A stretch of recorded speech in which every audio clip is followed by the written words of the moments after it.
Hello, see these big boulders within that rebuilt wall? They mark the spot of the most important city of ancient Greece, bigger than Athens or whatever, since this place was the main spot for the first of men, the older inhabitants, the ancestors of heroes, the builders of Cyclopean walls, the Pelasgian.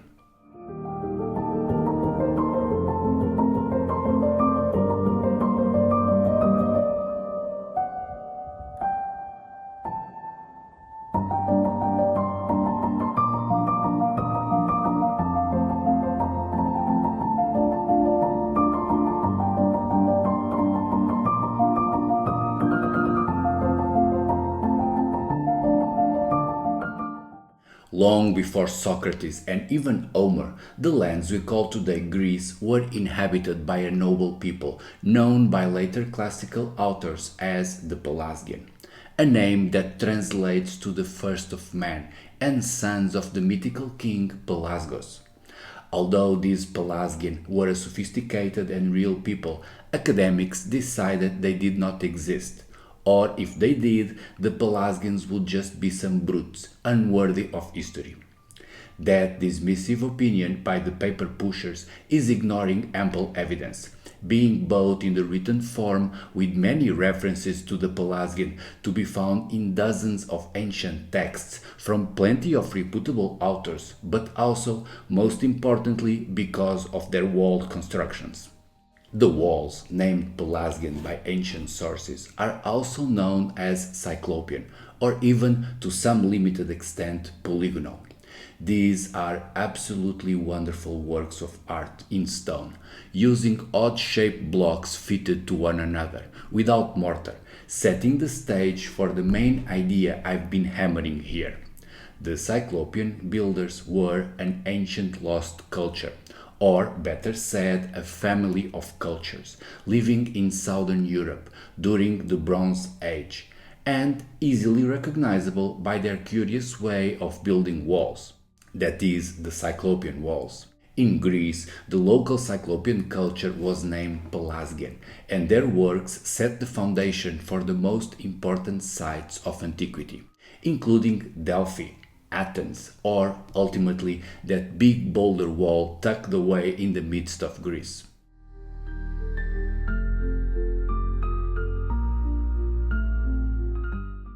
Getting there and revealing that site's hidden history will enable us to uncover the true origins of the Pelasgian and their fate.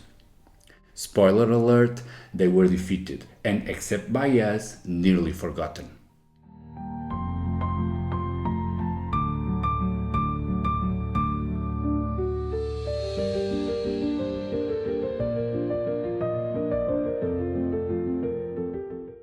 The homeland of the Pelasgian is an unknown place, not because it does not exist, since it does, and we will find it, but because this title is disputed by many regions, not only in Greece or Turkey, but reaching out to mainland Italy, Sicily, and even to this day Albania, where many people claim direct descent from these ancient folks. The confusion regarding the whereabouts of the Pelasgian is not new. It echoes many ancient sources, spotting these people everywhere they looked. Homer calls them the noble Pelasgian and notes they were fighting on both sides of the Trojan War, whilst all the other about 15 classical authors, including reputable sources like Strabo or Pausanias, are no more specific, finding Pelasgians under every other rock, provided it was carefully fitted into a Cyclopean wall. To deal with this abundance of sources, academics decided the Pelasgians are but a myth, because that's how bureaucrats operate, claiming whatever they don't know doesn't exist. However, if we use a bit of common sense, we might get a simple answer to the whole game of spot a Pelasgian. That is, just as the ancient sources say, the Pelasgians were all around, from Attica, Arcadia, Argos to Z. You name it, they'll be there. That is because, as these ancient people once ruled the whole of the land, they had been living everywhere, And then, after the Pelasgians were conquered by the Hellenic Greeks, some remnant Pelasgians would be found even in small pockets all over the countryside, notably one stone thrown away from remnants of Cyclopean walls. Let's take a quick tour of some popular Pelasgian sites that I've been or will be making videos about, provided you continue to like them. There's Lato in Crete, with its impressive Cyclopean city atop an old volcanic crater.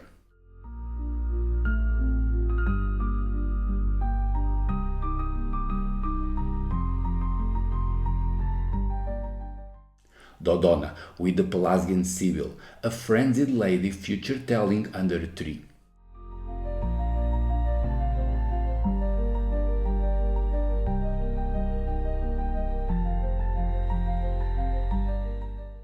And Athens, where the world's most famous Acropolis is placed above an older, and I'd say more beautiful, Cyclopean wall, of which we can still see or find some few traces.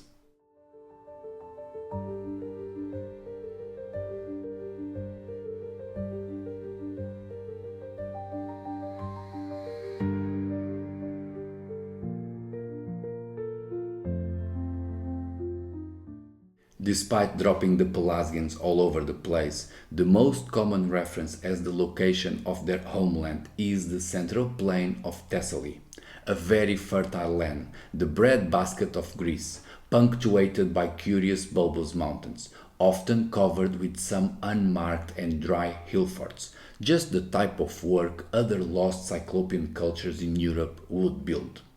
The main city in the region, called Larissa, is a misleading place. For once, it does not have Cyclopean walls, so it does not fit as the big city for the Pelasgians. On the other hand, Larissa is reputed as the word for castle in the long-lost language of the Pelasgians. How could this be? Well, there are like 5 other Larissas nearby, and most of them have Cyclopean or Pelasgian walls. However, none of them is in the region of Thessaly, so we better keep searching.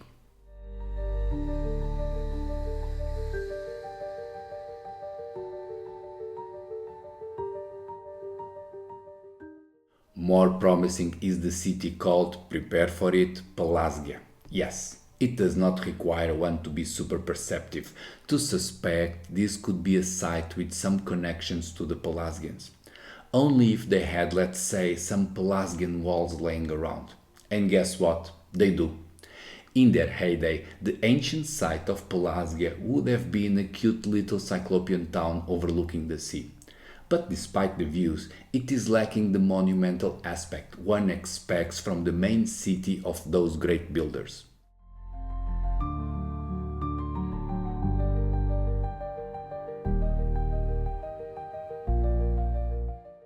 On the opposite side of the spectrum, there is this massive hill of Lochos, enlarged with more than 8 kilometers of Cyclopean walls around it, built in a fashion that demanded plenty of Cyclopean builders. Nevertheless, even with the colossal size of the hill and the long wall all around it, one could not but sense the place is missing something extra, some pizzazz, some special stonework, to deserve the elusive title of the Cyclopean capital.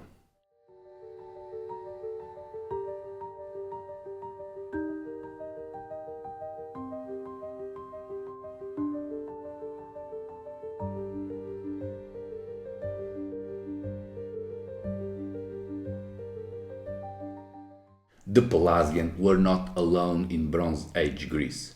There were other peoples they would have to contend with for the land and resources, and for that case there is no better example than the Pelasgian encounter with the Minians. According to ancient sources, the Minians, named after King Minyas, were a group that wandered around the Aegean, leaving their mark in places such as Lerna, Teos in today's Turkey, and in their main city, Orchomenos. Lerna and Teos are not Cyclopean, they do not have fine Cyclopean walls, thus leading us to suspect the Minians are not Cyclopean either.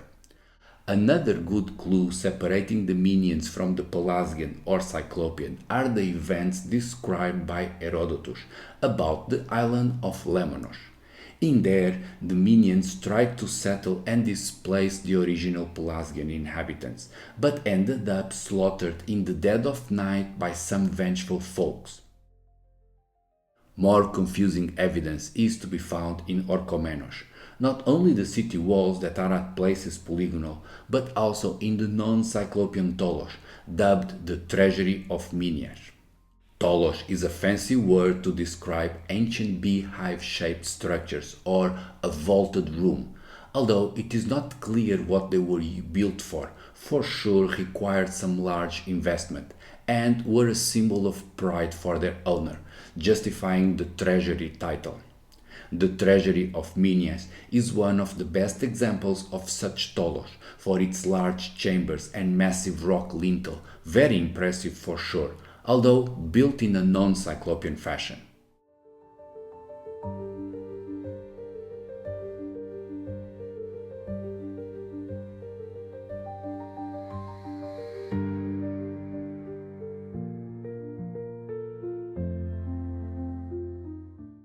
These taller thingies exist in abundance around Mycenae, being for that accepted as a typical construction of the later Bronze Age in Greece.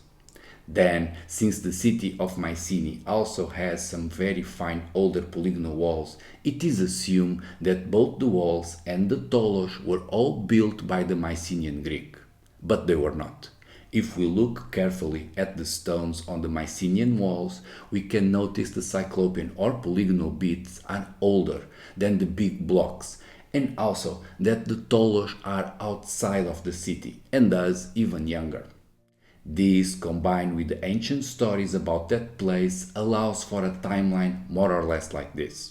First, the Mycenae city walls of fine polygonal style were built by a Cyclopean or Pelasgian population, likely ruled by a foreign Hellenic king, identified with the hero Perseus.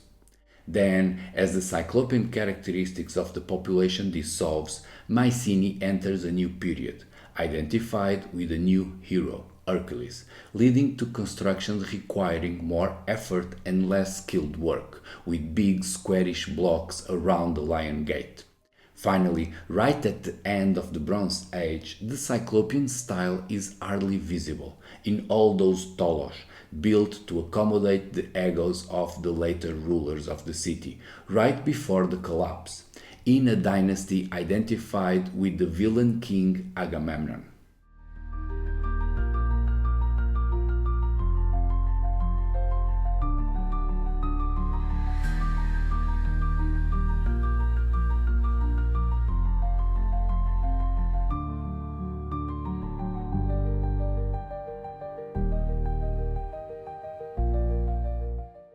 The main protagonist of the Trojan War was not King Agamemnon of Mycenae, nor anyone from Troy. The story revolves around the most famous of all Pelasgian, or at least its descendants, Achilles. The Pelasgian character of Achilles is revealed not by lacking hygiene, but because he was a reluctant participant in the whole war, showing he had no real beef with either Hellenes or Trojans. And more importantly, because Achilles was a great-great-grandson of Pelasgos. Furthermore, like a true Pelasgian, Achilles and his Myrmidons originated from an uncertain region called in the Iliad as Phthia. The homeland of the Myrmidons, as far as it exists, just like Pelasgia, is said to be in Thessaly, more precisely around the south side of this large plain. To make the story feel real, it would be awesome if we'd find in that area sort of a tolos, a grandiose structures fit for a Bronze Age king, but made in Cyclopean fashion with proper polygonal walls. That much is precisely the case of the vaulted tomb of Pharsalos. This interesting structure of unclear date, usage, and with everything else unknown, would be perfect as the Treasury of Achilles, for combining both a similar shape to the treasuries of Atreus in Mycenae or of Minias in Orchomenos, plus the usage of fine polygonal stonework, typical of the Cyclopean builders or Pelasgian.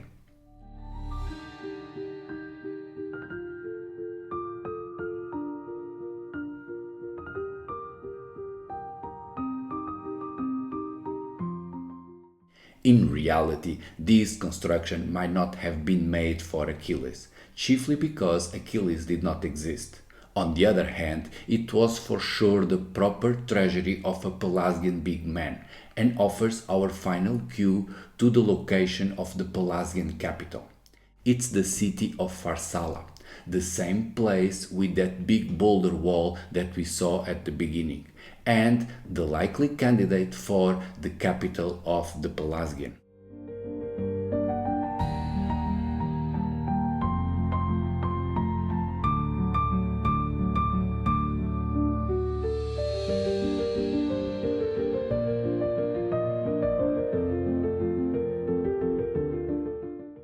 Here's the thing. If you ask me, and I know no one did, the Pelasgians, the first of man, the original builders of Cyclopean walls, had Pharsala for a capital. The city is located in Thessaly, mentioned by so many ancient sources as the homeland of the Pelasgian. More precisely in southern Thessaly, also believed to be the Ptia of the Myrmidons, ruled by the great-great-grandsons of Pelasgus. It has that odd-shaped Cyclopean tolos, fit for the treasury of Achilles. And more importantly, it once had a Cyclopean wall of colossal proportions, much bigger than the ones attributed to the One-Eyed Giants in Mycenae. Although all this case of Pharsala being the capital of the Pelasgians, the original Cyclops is not unequivocal. For the standards of proof in events from the Bronze Age, it is a place which we find highly compelling. Moving on, next we'll leave dry land and reveal the biological superpower of the Cyclops.